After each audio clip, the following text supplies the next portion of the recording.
Hello again, everybody. This is James Bartley, and you're watching and listening to the Cosmic Switchboard Show. Today, our special guest is Gary Wayne. Gary is returning to us. It's been a few years since we've talked, and Gary has a lot of information to share. And I felt it would be a good time to bring Gary back because all the stuff going on here in the surface world, it really does have a tie-in to Gary's work. If you remember his books, The Genesis 6 Conspiracy, How Secret Societies and the Descendants of Giants Plan to Enslave Humankind, and he's recently come out with part two of that, How Understanding Prehistory and Giants Help Define End Time Prophecy. So without any further ado, Gary Wayne, welcome back to the Cosmic Switchboard Show. Well, thank you for inviting me back, and so happy to be with you, and looking forward to talking to your audience again and sort of maybe getting more update as to where we are on things and anything else that your audience would like to talk about. Well, yeah, what we see now on the surface, Gary, is this seemingly jockeying for position, jockeying for power amongst these different rulers of these different regions of the world. And you've Yeah. talked at great length about the bloodlines and how the leaders of these various factions here on Earth, they seem to be descended from these Nephilim, this pantheon of gods that you've spoken of.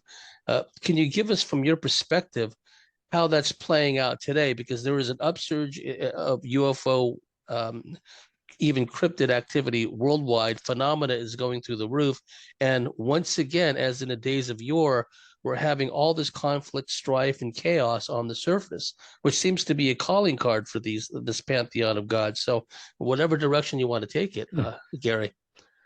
Yeah, so I mean, whether it's the pantheon of the gods or the celestial mafia godfathers, as I like to call them, and their spuriously created offspring, their MO is perpetual war and to try and destroy the planet and humankind from the face of the earth so that we don't have an opportunity to reach our destiny.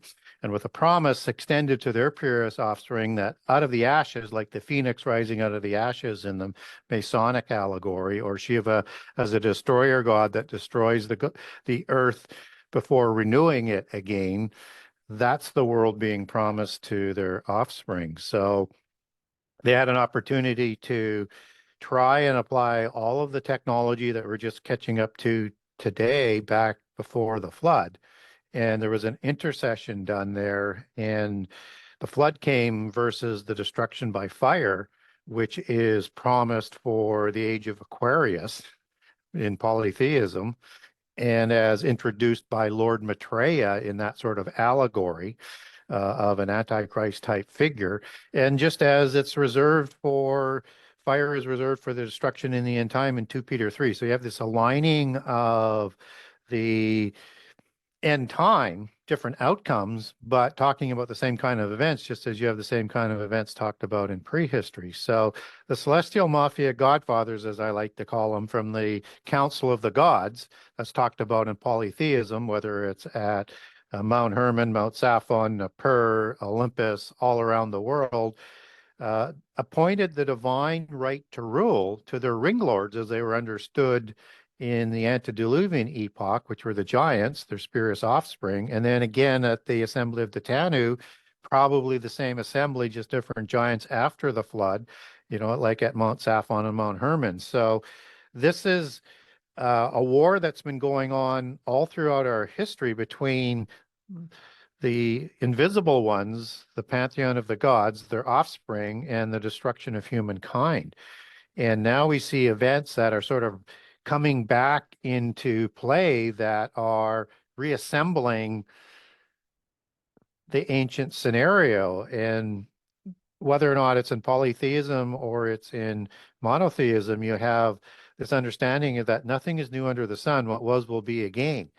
And that comes out of Ecclesiastics in chapter 1. And the understanding of this only brings sorrow and grief in the Bible. And it's the same virtual saying, just seen through the polytheist lens in polytheist religions. And so it's going to be a very messy time. So these dynastic bloodlines have been ruling the earth both before the flood, then again after the flood. So dynasties, their bloodlines, the royals being kings of God, as you take that back to its ancient Indo-Aryan and Hebrew meanings, means Roy is in king, goes back to regal and regus in Latin, from Indo-Aryan reg to rule. And so these are the same royals that we would understand as kings. And A-L, E-L, I-L are all transliterations in the Middle East, and other ones very, very similar for an angel or a god. So like Baal would end in A-L, and Royal ends in A-L. Baal means Lord God or Master God, depending on how you want to translate that. And so these are the kings of God. They've received the divine right to rule, just as King Charles, who was just crowned in his recent right of inheritance, which is an ancient ritual that goes back to this oath-based loyalty sworn originally at Mount Hermon with Harem anathema, Hebrew word harem for cursed or accursed, and anathema, an ecclesiastical term to carry it out to the end, no matter the consequences, to create the giants to destroy humankind from the face of the earth. So this ancient rite that King Charles did goes back to swearing an oath not to the God of the Bible, but to a specific fallen angel or God, as we would call them, celestial mafia godfather, and specific Nephilim and Rephaim patriarchs. And that's all embedded into their coats of arms, and they keep their genealogies. So Prince Charles, when he was prince, said he was a descendant of Vlad the Impaler. And Vlad the Impaler is this classic Scythian noble Celt with red hair, hazel eyes, pale skin, blood drinker like Nephilim and Rephaim, where takes his bloodlines back to a tribe founded by Hercules, the Agarthy, a Scythian tribe. There's also another scioning in that bloodline going back to an angel named Tamiel, or Kezadiah is named in the book of Enoch, that will ennoble that bloodline. So two ennobled bloodlines in the Vlad the Impaler bloodline. And Hercules is the son of Zeus and Alcmene, and part of the Cretazens of the spurious offspring. So they keep their genealogies, as the example and the point I'm making, back to these parent godfathers and patriarchs, and however pure or ennobled those bloodlines are, and ennobling by grafting in or scioning in other bloodlines is where they fit in the overall hierarchy. So roll this forward, not to the present time, but to World War I. You have a war that breaks out between the Romanovs, which is the Putyanin bloodline out of Kiev, Scythians, and they are a junior offshoot of the Putyanin Rurikid dynasty. You have the Kaisers and the Habsburgs, which is the sort of Middle Europa and Germanic bloodlines, and also intermarried into the Hungarian and Romanian bloodlines of the Anjou and the and Vlad's bloodline, which is how you get that interconnection and genealogies going up to the Hanovers of England, to Windsor, which the Windsors changed their name in World War I from Hanover to Windsor. There's probably another, German name in there as well, as there's intermarriage with Victoria at that time with some other royals of Cook's, Saxburg, if I recall correctly. And so you have also the bloodline of the Windsors that are in power, and you've got a king of Spain, which is a bloodline of the Bourbon bloodline that is going to intermarry and be part of the Habsburg scioning bloodline. And currently you have King Philippe of Spain, who is the King of Jerusalem title of the Anjou, that that they get from their genealogical basis of their rights to that title through the Anjou that goes back to the Anjou that were crowned as the kings of Jerusalem after the taking of Jerusalem in 1099 by Godfrey de Bouillon, who's also Anjou of the Lorraine region. And the Payon is Anjou of the Lorraine region. And then you have an Anjou of the Lorraine region that's directly related to the Hungarian Anjou and is also directly related to the Savoy Anjou. And all three groups will make claims to that Jerusalem title, but King Bourbon Philippe Bourbon inherited that title from Juan Carlos from the von Habsburg bloodline, and that came across to the Habsburgs through the Habsburg-Lorraine dynasty, and that King of Jerusalem title going from the original kings to Hungary with the Anjou to Lorraine back to there, and then over to the Habsburgs. They keep these genealogies. It's important to understand that.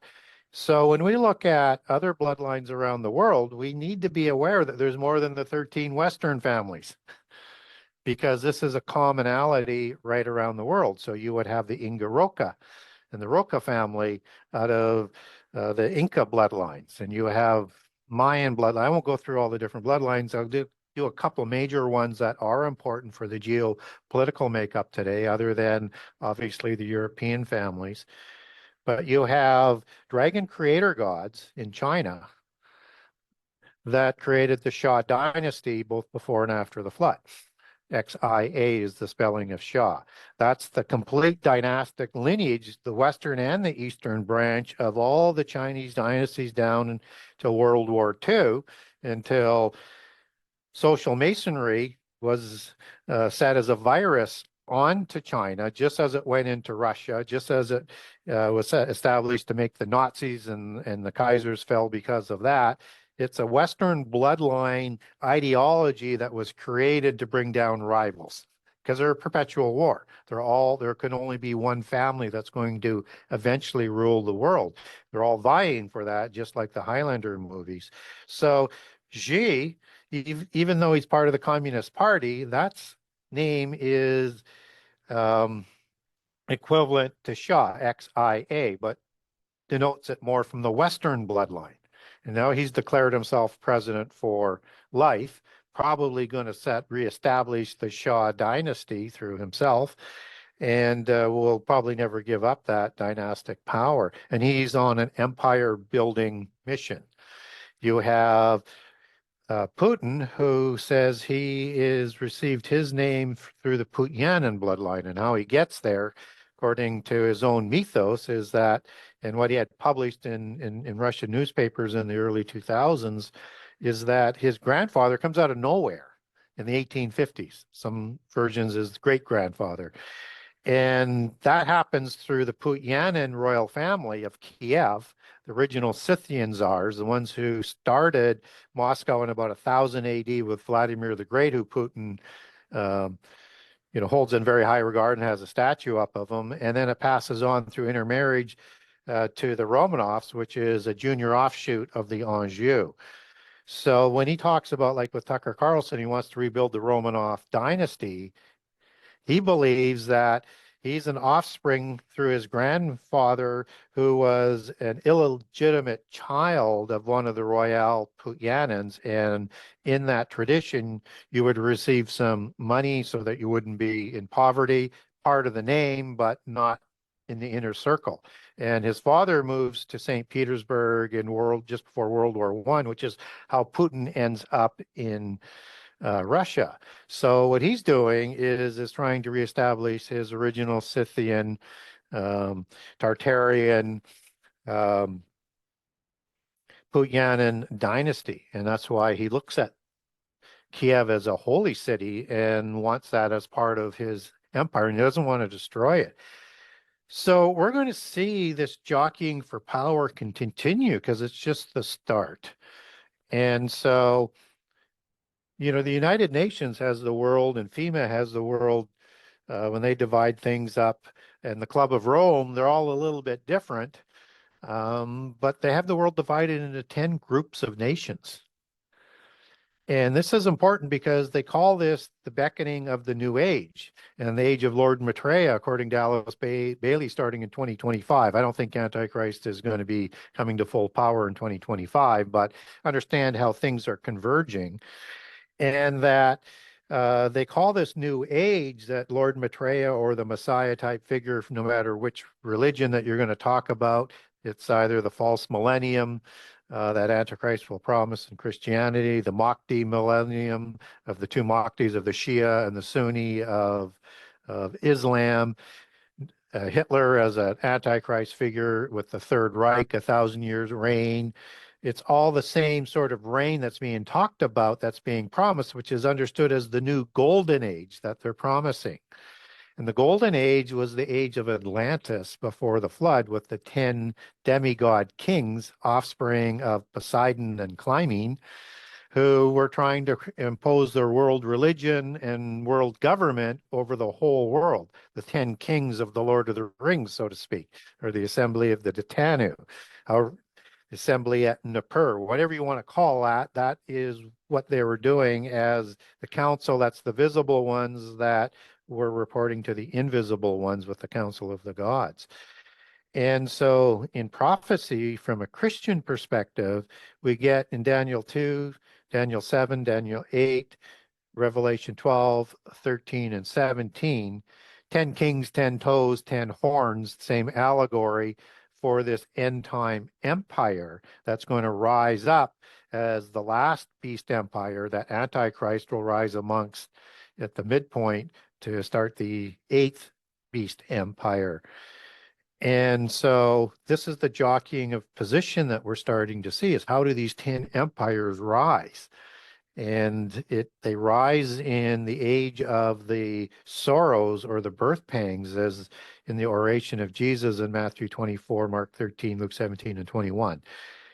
And this includes wars and rumors of wars, pestilence, famines, and earthquakes as contrived catastrophes to cattle or herd people into, through the chaos that it's going to cover, world government. And so you have different visions of this new world order that I like to call the Nephilim world order, or the Nephilim from the invisible ones' perspective, the fallen ones. If you take that back to Hebrew, the Europeans have their own vision. And so they use the US as their attack dog to bring about their vision of a European dominated 13 families and world government.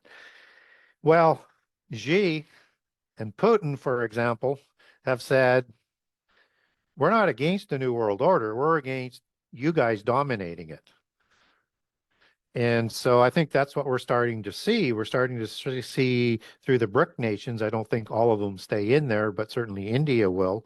And, the tri-axis is going to be, India, China, and Russia. But those are three of the five toes in Daniel 2 of the 10 toes of the statue, the giant statue.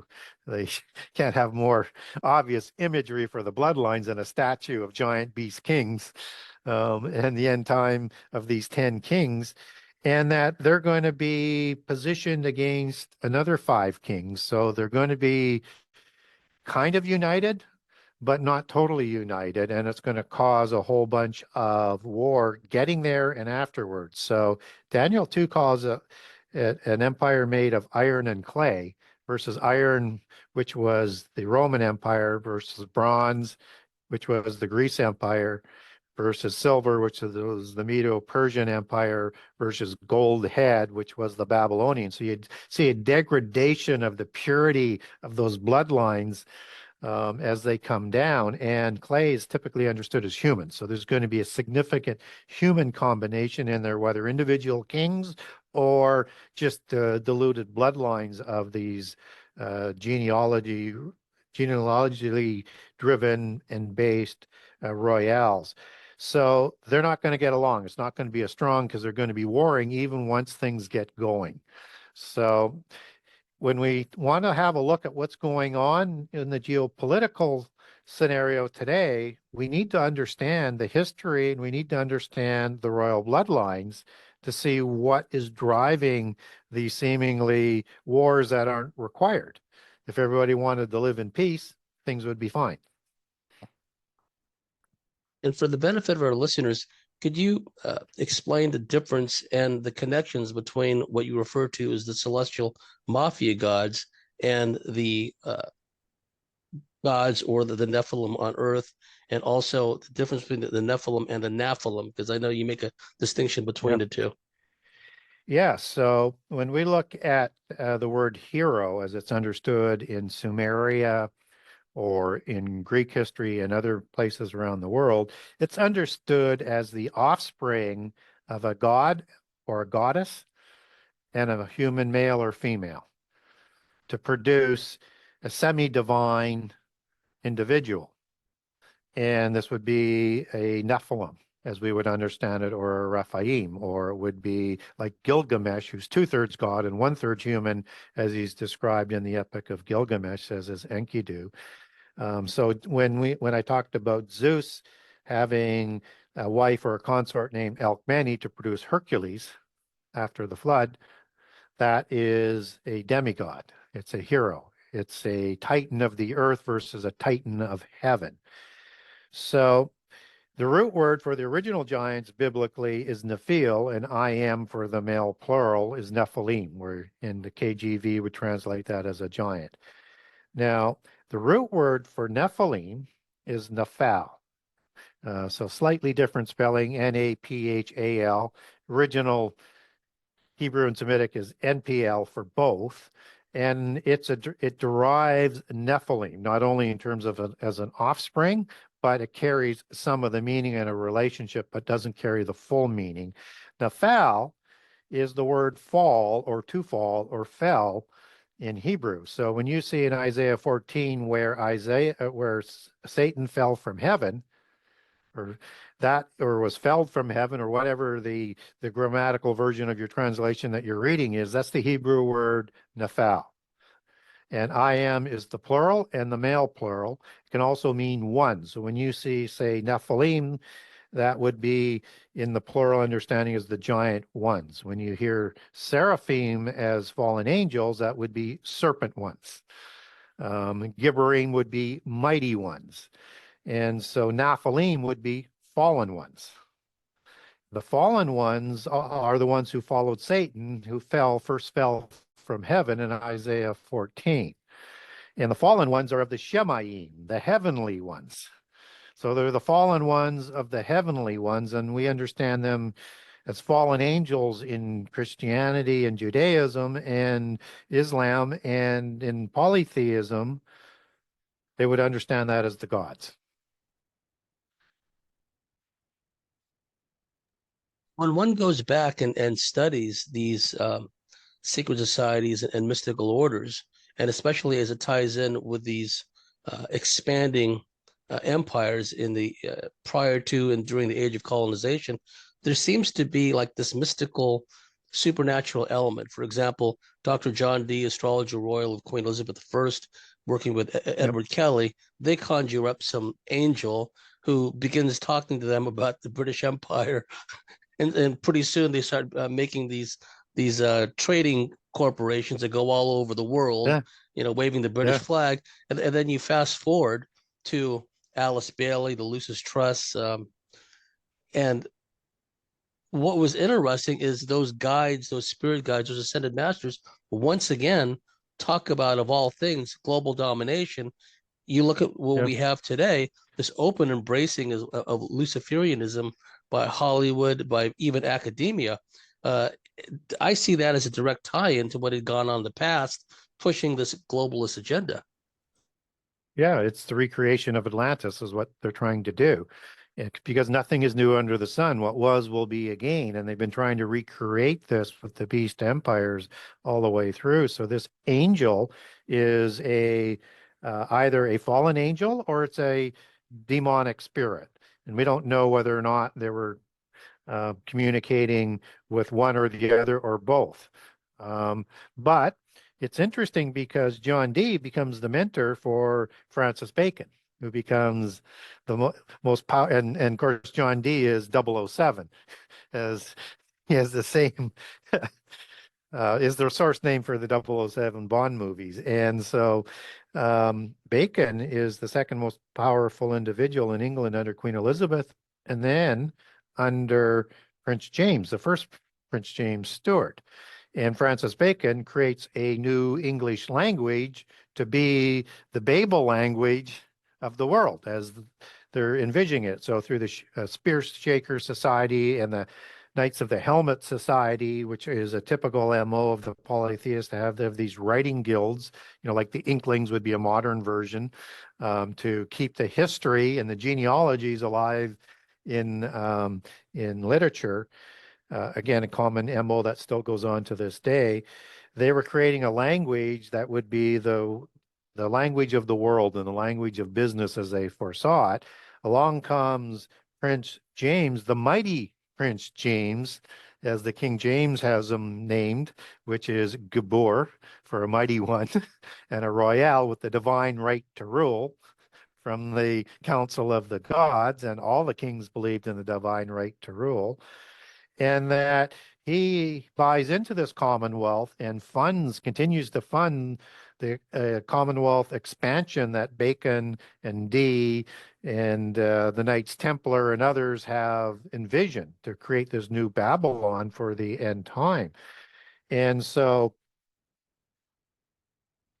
King James is also the one who sponsors the KJV Bible, which makes this new Baconian language currency around the world with that expansion through the Bible.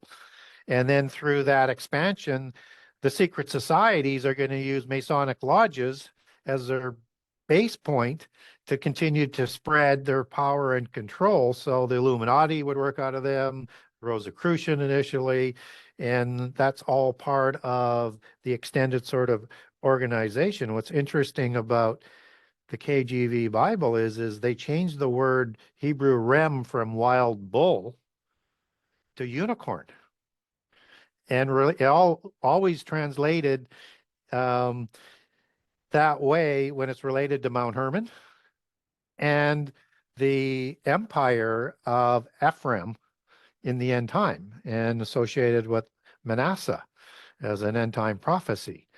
And so he's putting a marker, and probably Bacon is the one who edits it back in, that he is that unicorn king or a descendant of the unicorn king or an antichrist wannabe, because in the end time, the antichrist is the single horn that grows up amongst the 10 in Daniel 7 and Daniel 8. And I cover that off, those connections in detail in book 2. And that the coat of arms of the Hanovers had 2 unicorns. And the English crown and the Stuart crown had a lion and a unicorn, just as you see the same carryover of lion and unicorn for the Windsor coat of arms.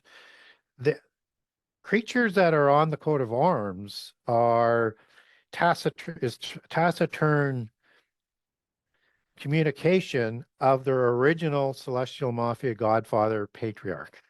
And all the other symbols in there are, again, heraldry was created by the royals in ancient times so they could put it on a flag. And when they rode into another realm, the royals there would instantly understand who they were and what bloodlines they come from. And it's still used to that same day thing today. And I won't go through because it's a long explanation, but the unicorn is 2 allegories. One is it was the original horse of the giants for going into war, both before and after the flood. And it's a chimera type of being. It's not just a horse. And it's a DNA manipulated type of horse. It's also an angelic being. So it's depicted in Greek mythology as the unicorn in its original versions as white single-horned horses pulling the chariot of the gods of Apollo and Zeus and the goddesses as well. And cherubim are depicted in the book of Psalms and Ezekiel 1, 3, and 10 of pulling the in the vision of God's chariot. There's an Ophanim watcher in the wheels, meaning wheel angel, the wheel ones, and which is Ophan in Hebrew. And we see that name come up in the book of Enoch as a group of watchers. The throne angels, as we might understand the standard sort of Christian analogy of who these angels are. in that the cherubim have four faces, and they're also watchers.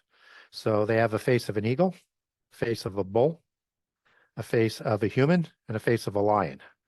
So in this case, you have a cherubim unicorn, which is sort of masked as one of the bloodlines in that scion bloodline, and then you have the lion face of a cherubim who would have produced um, Nephilim who look just like them. So when we read of in the Bible, the lion men of Moab after the flood, or the lion-like men of Gad, or Arioch, a king of the Mesopotamian giant kings in Genesis 14, which Arioch means lion-like.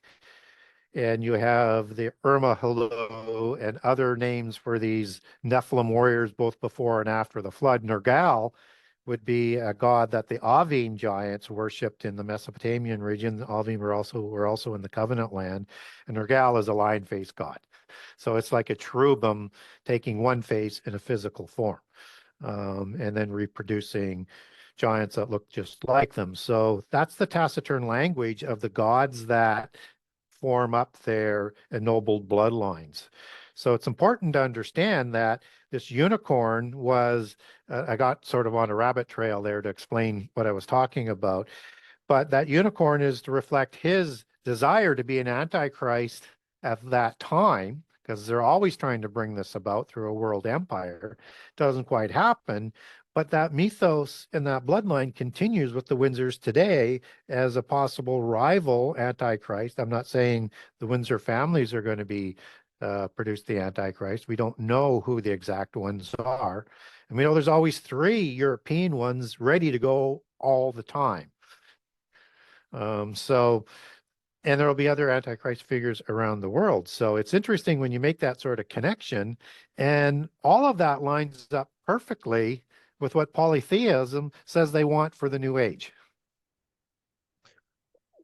What are the hallmarks or harbingers, if you will, which will bring about the Antichrist? And taking into account what you just said, that there may be more than one presumptive Antichrist, is the Bible explicit in describing events that have to transpire before we see the advent of one or more of the Antichrist? Yeah, there is a chronology, and we can't get lost into things getting worse as we go through the birth pangs, as those birth pangs get stronger. I mean, until we get to 25% destruction of the world in population, that's the seal openings, which is starting about at the time of the last 7 years. So we're not there yet. We're probably in the fig tree generation, as Jesus describes it. And there's a specific generation. We don't know how long that generation is. It could be 40 years, as generation is described biblically in the wilderness in the time of the Exodus. Could be 7 years, as the Psalms describes it, or it could be 120 years, as described in Genesis 6:3, when God limited the physical nature of giants and humans to 120 years because he didn't want immortal physical giants in the world. It was a violation against the laws of creation and against the Holy Spirit. So, but the fig tree allegory is important to understand because the fig tree represents the southern kingdom of Judah that King David first ruled over and then amalgamated the northern tribes shortly thereafter. And so Israel is the northern kingdom and is the vine. And so when we're talking about the vine and Ephraim, that's the prophecies that King James was looking to overlay his bloodline onto, and the commonwealth of the nations that were prophesied in those end time prophecies. And so, but it's the southern kingdom that produces the Messiah. And the southern kingdom was the last of the two nations to receive its final curse of the covenant and the diaspora after rejecting their Messiah. So when Jesus, just before he goes into the temple to predict Jerusalem's overthrow and temple destruction, and thereafter gives his oration of the set chronological order of events in Matthew 24, Mark 13, Luke 17, and 21, he goes up and eats from a fig tree. After eating the fruit, he kills the fig tree because it's no longer bearing fruit. And so then he goes into the apocalyptic prophecies for the curses of the covenant for rejecting him as the Messiah. And so he says in the fig tree generation that when you see that fig tree in bloom again and in season, no, this is the generation that he is talking about, and everything that he has just predicted will take place. So Israel was put in the land in 1947 with the declaration of the war in 1948. A lot of people think that that's the start date. I think you have to have Jerusalem as being occupied by Israel at that point in time before you can start that countdown, because clearly Jerusalem is part of all end time prophecy. It's like the epicenter, so they have to be in control of that. So that would start it in 1967. But then again, we don't know how long that generation is. If it's 7 years, we're going to get into the last 7 years in the 2030s. If it's 120 years, we have a ways to go. So we don't want to get ahead of chronology. So we have to go through the birth pangs first, and they're going to get worse. And that's the jockeying for position of this global empire. And with the catastrophes getting worse, there's a rise of false prophets that are going to produce contrived prophecies of catastrophes that they're going to create, saying if you do not convert to the one true religion, we'll be destroyed from the face of the earth. And so they're going to say, convert before it's too late. And so they're going to introduce the age of Babylon. And I used that term just a few minutes ago, that was the Templar dream. Babylon in the Templar dream was to utilize and then reignited through the Jesuits, noting we have a Jesuit Pope today, to create the Babylon within the Roman Church to take to the rest of the world. Whether or not that's the way the universal religion comes or not, that's just one of the plans to sort of bring it about. And that Babylon is this universal religion, and it is a geopolitical organization, and it is a commercial organization, and it is a city. We have to understand it in those four parts as it's described in the book of Revelation and other parts of the Bible. It's said to be a city 9 times in the book of Revelation. So there is a specific city where the woman of Babylon, who rides the beast empires, holding the reins as she did in all the beast empires, both before and after the flood, with the Nephilim bloodline kings before the flood, Rephaim and other bloodlines after the flood. It is the daughters of Babel religion. Babel at Nimrod, Nimrod's Babel is the root for that, as you see Babylon in Revelation, goes back to the Hebrew word Babel. And the Enochian antediluvian mystical religion he restarted at Babel, and the religions that came up through the beast empires around the world are the daughters of Babylon. This is the mother of all of those pantheons around the world. This is the original religion that controls the beast empires both before and after the flood, will be there in place today. It is the glue that is required to bring about the beast empire. So she has to rise first through the false prophets. So until we start to see that happen, and you're going to need a universal religion to create the last 7 years. How do we know that? Because Daniel 9:27 says Antichrist, who has not taken power yet, who doesn't take power to the midpoint of the last 7 years, is the one who's going to negotiate the covenant of death in Daniel 9:27, which is for 7 years. And in the middle is the abomination where he's crowned the king of Jerusalem. As the king of Jerusalem, Anjou, envisioned their bloodline receiving that crown and their right of inheritance from dating with Godfrey de Bouillon, who was the first ruler of Jerusalem with the Templars in 1099 when they took Jerusalem. That's that bloodline of the kingdom of heaven, and the movie associated with it that they belong to, and how they'll make their claims. So we have to see Babylon rise first.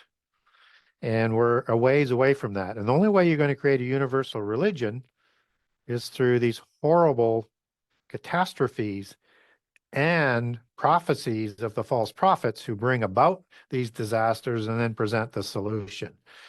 Now, if you look at Daniel 9:27, in the first 3.5 years, Israel is going to be permitted to do their sacrifices on a wing or an extension or an overspreading of the temple, as the wording is understood and translated, and as it goes back to the original Hebrew. Well, you can't do that with the mosque today with split religions. So you're going to have to destroy Christianity and fold it in. You're going to have to fold and reinvent monotheist Judaism and fold it in. You got to do the same thing with Islam, and that's generally done through the Sufis, which is polytheism within Islam. It's done through Kabbalism, Sabianism, Essenicism, and all sorts of mystical groups within Judaism, and the Gnostic Christians who have molded into Christianity will be all working to help bring those religions down and back into what they would call the mother religion that they say went rogue in the time of King David and the monarchy to create a monotheist religion and a mythos for the monarchy, because they believe Moses brought back the religion of Egypt with him, where he was educated and initiated into. So that's the story they're going to weave. It's from a Christian perspective, don't believe it, but they're going to make a very good case, and they have to de-deify Jesus to do that. So lots to do. We're already seeing that. This latest outburst by Kamala Harris, when someone yelled out, "Jesus Christ is Lord," in the audience. Yeah, I think that's what they said. And she said, quite plainly, "You're at the wrong rally. Go somewhere else," yeah, implying that whatever yeah, force they represent is directly counter to the force and the principles espoused by Jesus. And what's yeah. interesting too, when you were talking about that, didn't Donald Trump, when he was president, openly state quite controversially that Jerusalem, he regarded Jerusalem as a world center, and that he would like to have an embassy and a consulate there and recognize it? Well, he did recognize it, and they are building their embassy there. Um, I had expected Biden to overturn that, but they didn't. So I would expect that that's going to continue. And so when you see somebody like Kamala Harris say a Christian isn't welcome, and then yesterday, I think she said in an interview, "I pray to God every day." She's not praying to the God of the Bible. Yes, absolutely. They use And they use those double entendres all the time in plain sight. well, not too long ago, there was one of those Mystery Babylon Super Bowl halftime extravaganzas. And one of the acts featured a woman riding a beast, right? In a Yep. way, reproducing what you've just been talking about. And what we've seen with this latest iteration of this inversion of divine feminine principle, we see the advent of the AOCs, of the Kamala Harrises, of the Hillary Clintons, this kind of distorted, perverted version of Lilith. Now, how does that play out? Because you mentioned also we're going to start seeing more Marian visions. We're going to start seeing Yep. more visions and dreams of Hathor, et cetera, et cetera. I mean, Yeah. it probably goes back before Medjugorje in Yugoslavia, but your thoughts on that and how it ties in to this deranged kind of feminine principle we're seeing now. Yeah. So it's the Queen of Heaven that's coming back. And the Queen of Heaven was as powerful or more powerful than the King of Heaven. And so in polytheism, all the gods had a patriarchal god and an equal or more important female god. So that's coming back in the Babylon religion. And that these are, as we call them, queens of heaven. And queens of heaven are talked about in the Bible, in the book of Jeremiah, where they're doing sacrifices to the Queen of Heaven, just so that we know that the Bible generally gives us a reference to what is being talked about, and then it gives us a complete description of the Queen of Heaven, that is the one who runs the polytheist religion. And that's why you have a lot of the prophets that are prophetesses in a lot of the, it's an important part. So when you look at, for example, um, the Sibylline prophecies, and I cover these ones off in book 2, is that they had a original Sibylline and prophet presence at Palatine Hill with the Etruscans, which were the proto-Romans. And so Romulus and Remus, who are the offspring of Ares, demigod giants, start the city. They're going to move in there, and there's going to be 7 hills. That's going to be part of the old city of Rome. Palatine Hill is the capital hill. Vaticanus Hill was outside the original city. It's inside the city walls now, but that was an Etruscan hill as well, and it was a branch temple of the Sibylline prophecies located at Palatine Hill. And so it's probably going to be interconnected as a branch to the original Sibylline prophecies that would have been in Rome. Rome has 7 hills. Babylon sits on the 7 hills. And Rome is a city. So likely the city, you could make an argument that Constantinople has 7 hills, and it was originally part of the Roman Empire and a very powerful city, and has a break-off religion from Roman Christianity, but it wasn't recognized as the seat of Satan in the time of John like Rome was, and it wasn't called Babylon as an allegory like in the book of Peter as it is as what Rome is. So, but I don't want to get into too much minutia, but look at this religion as being filled with prophets, because that's the Sibylline prophecies. Anywhere where you see this Queen of Heaven understanding, that's going to be associated with that same sort of understanding of the polytheist religion, Babylon, and the false prophets. So Isis is a allegory in Freemasonry as an offspring Queen of Heaven after the flood, consort to Osiris, also an offspring god, for the original consort of probably Satan, which isn't named. And so, because all the gods had a consort, and it could be what's talked about in the allegory of the Leviathan aspect of the female Leviathan that was killed in prehistory. And the second Leviathan is dealt with in the book of Isaiah in the end time. So this could be that mother goddess at the original point, which was the original Queen of Heaven ruling with Satan. And then in the lower pantheons, you have a duplication with that same organizational structure. And so we get antediluvian queens of heaven like Inanna in the Sumerian pantheon, right? That's a queen of heaven. Ashtaroth is a queen of heaven before the flood. Gaia is a queen of heaven before the flood.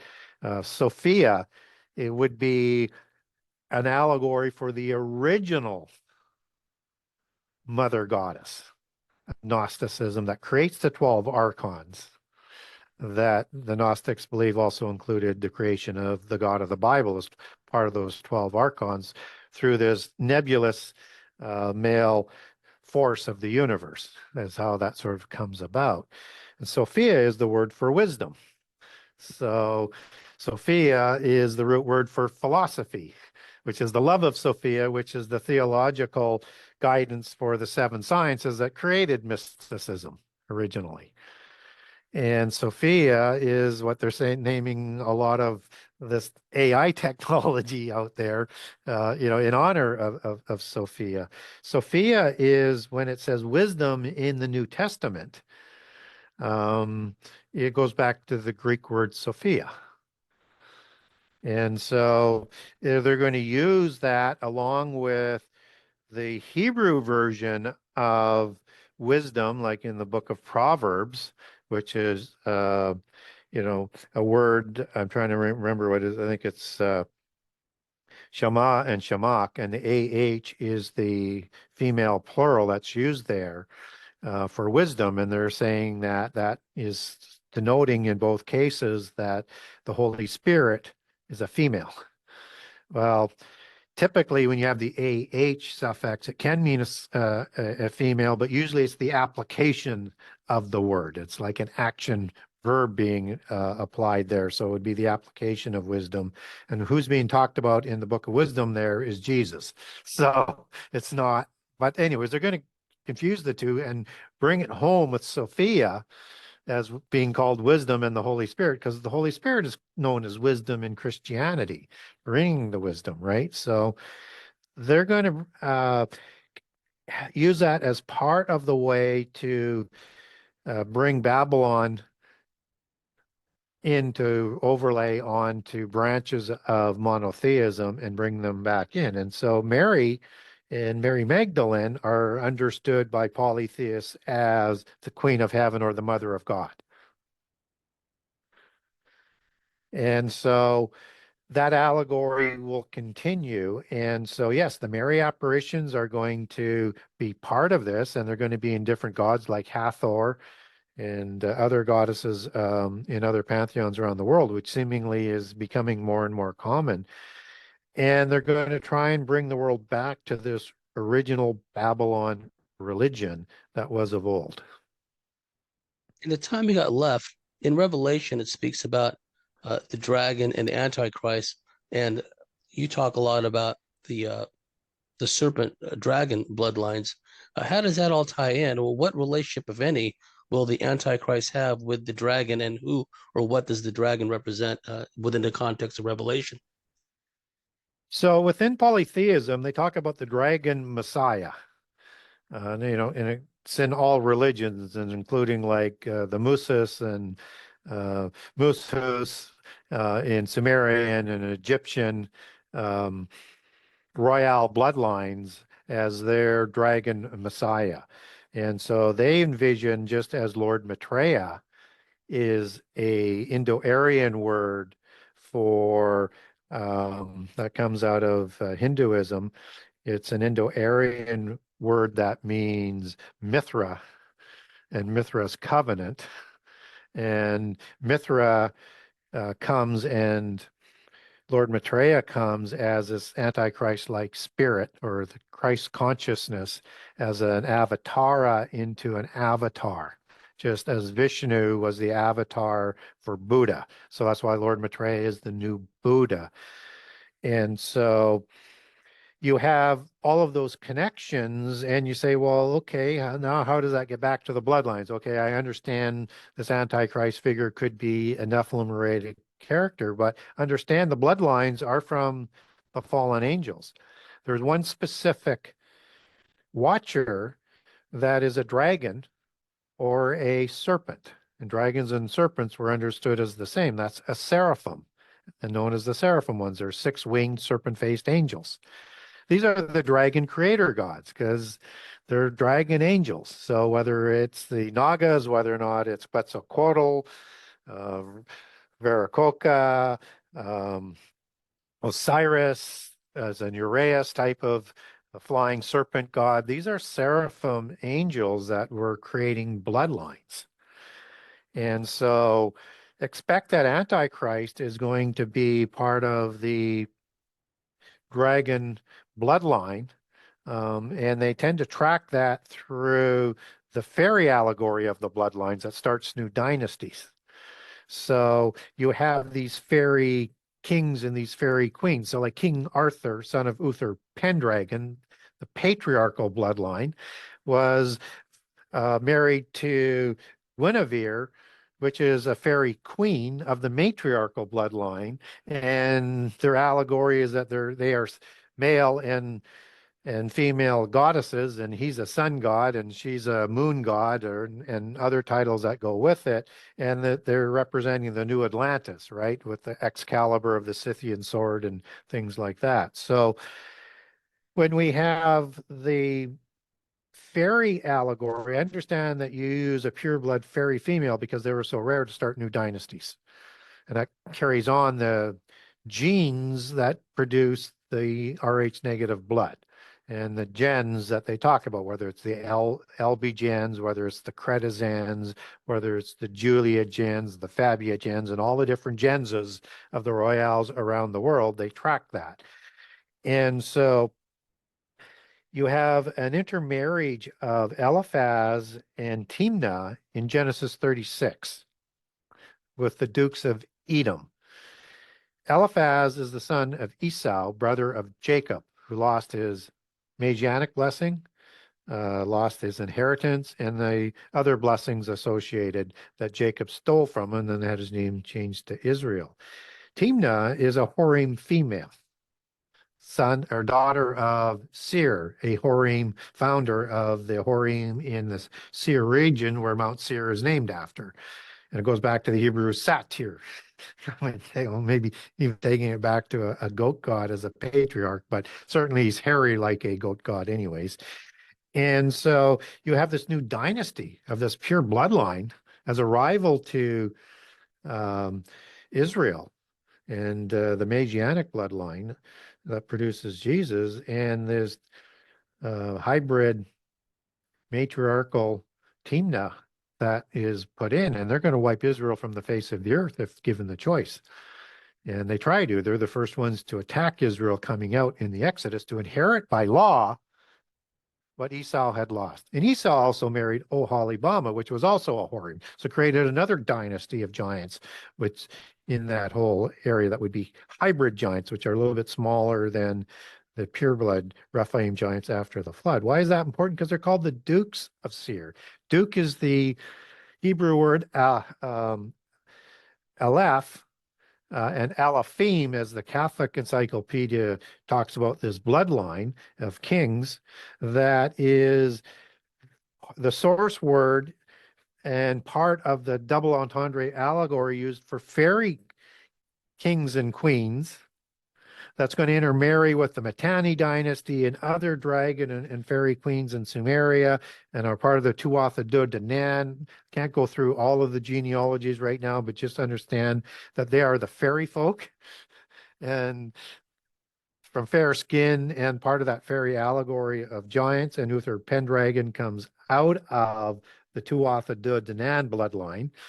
But it's this Aleph, which is transliterated into elf, and the elven Messianic bloodline of the Gnostics and the Tuatha Dé Danann, which is the dragon Messiah from the patriarchal understanding.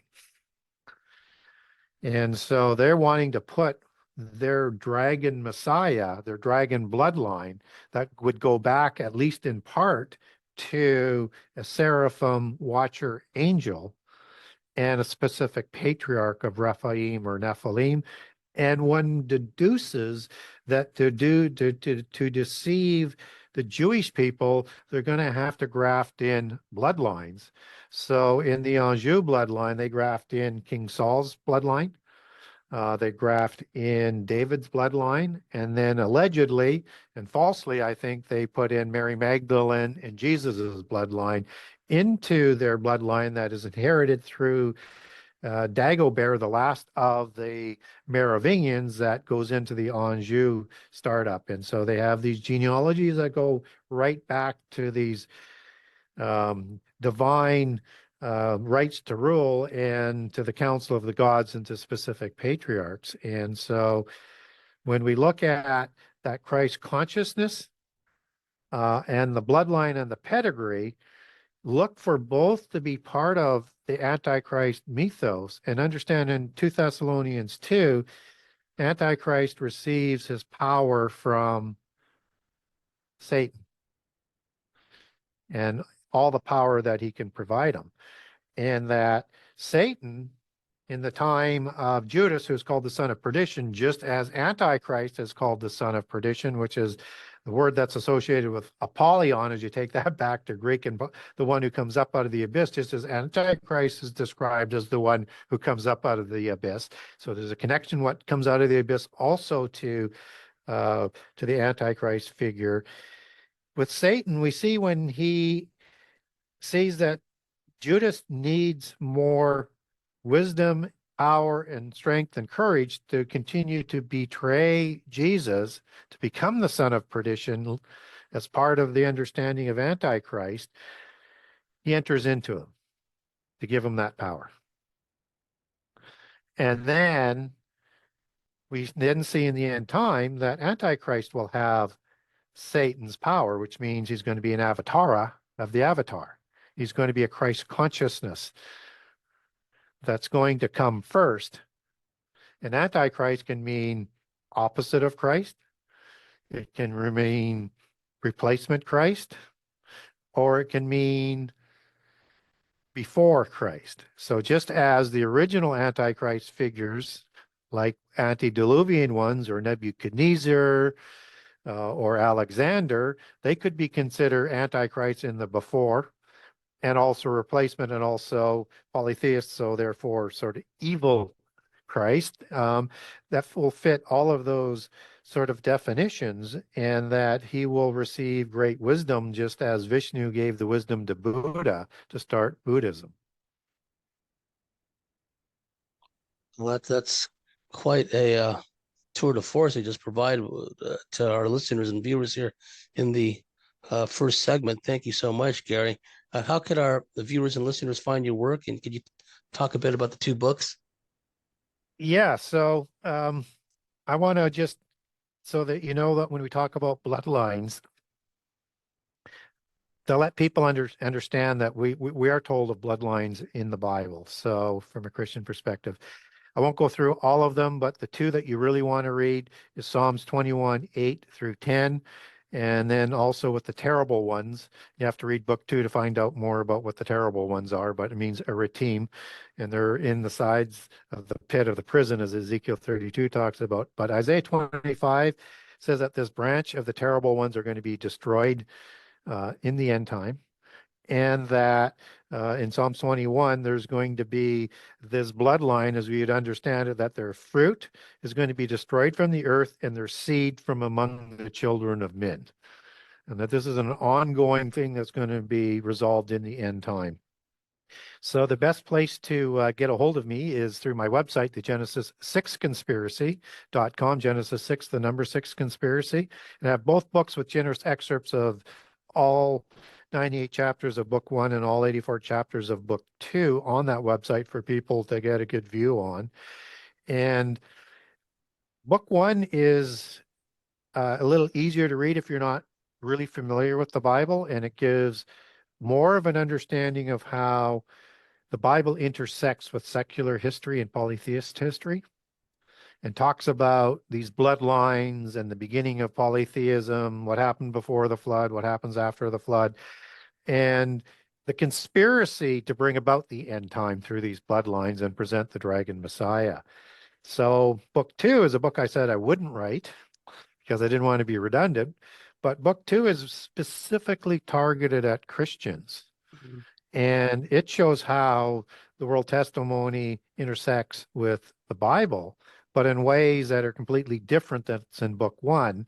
And for Christians who want to know what happened in prehistory and understand the Old Testament, this will give you that whole understanding. And if, people have told me book 1 brings the Old Testament to life, but for Christians, this will really do it for you. It'll show you how it connects into end time prophecy to understand the allegories of Babylon, or what a dragon is, and all the other allegories that go along with it. And so it has also a chronology that I put down for end time prophecy, and I show you my approach. And I know there's a lot of different approaches out there, and which is why I lay out what my approach is, and you can test how I apply my approach. I do it with the same, whether it's research in prehistory or prophecy. And what I would encourage people to do if you're interested in prophecy is you're going to have to become learned yourself. But if somebody is coming at you with a preconceived conclusion and trying to mold everything around that preconceived conclusion, they're going to have to leave out inconvenient passages or reinvent what passages say. Those are 2 red flags. And I would say put everything around what Jesus said, not vice versa, and don't reinvent what Jesus said. So my approach has a lot of rules, like 10 major points that I utilize to keep it on the path, and there cannot be any conflicts. And once you put prophecy around what Jesus said and use Jesus's chronology and template, that can also be used for Revelation because it's a testimony of Jesus Christ given to the angel to show John. So it can't be in conflict with this template, Matthew 24, Mark 13, Luke 17, and 21. All the conflicts go away. and the chronology just pops out at you. So maybe some more things we can talk about in book 2. So if you want to get a signed copy from me, go to the buy now page, book 1 or book 2. I live in Canada, so I ship out of Canada. There's a Canadian page for Canadians. If you live in Canada, there's a page for the US, and there's an international page for if you live anywhere else in the world, and I send books all around the world. You can link over to Amazon.com, Amazon.ca, and BarnesandNoble.com. Also, you can link over from the website to the Kindle version of both book 1 and book 2. I don't have a connection up there for the Audible version for book 1, but it's on Amazon Audible now. Just came out about 6 or 8 weeks ago and is doing quite well. And book 2 will be out before Christmas. And it's also available through iTunes as well for the Audible. Thank you so much, Gary. And we're just getting started. To our dear listeners and viewers out there, if you like what we do, if you believe what we do, please go to the cosmicswitchboard.com, sign up and become a member, and we'll see you at the top of the next segment.